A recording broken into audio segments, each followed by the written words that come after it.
કચ્છમાં ઉનાળાના પ્રારંભે જ સૂર્યદેવ આકરા પાણીએ જોવા મળી રહ્યા છે। ભુજમાં પારો 38 ડિગ્રી વટાવી જતા જનજીવન પ્રભાવિત થયું છે। કાળઝાળ ગરમીને કારણે બપોરના સમયે રસ્તા ઉપર સ્વયંભૂ કર્ફ્યુ જેવો સન્નાટો પ્રસરી જાય છે।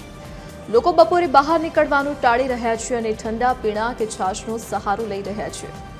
હવામાન વિભાગની આગાહી મુજબ આગામી દિવસોમાં ગરમીનું જોર હજુ વધશે, જેથી કચ્છવાસીઓએ આકરી લૂ માટે તૈયાર રહેવું પડશે। नहीं तो एप्रिल मे में गर्मी बहु थाय, ताप वधे, स्टार्टिंग में खबर पण न पड़े।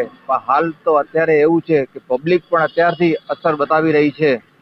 लोको 12:30 1 वाग्या पछी निकळवानुं बंद करी दे छे।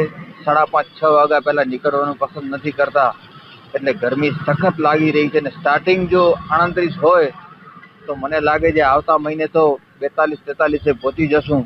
तो आ महीने गर्मी, आ वर्षे गर्मी खूब तपावे।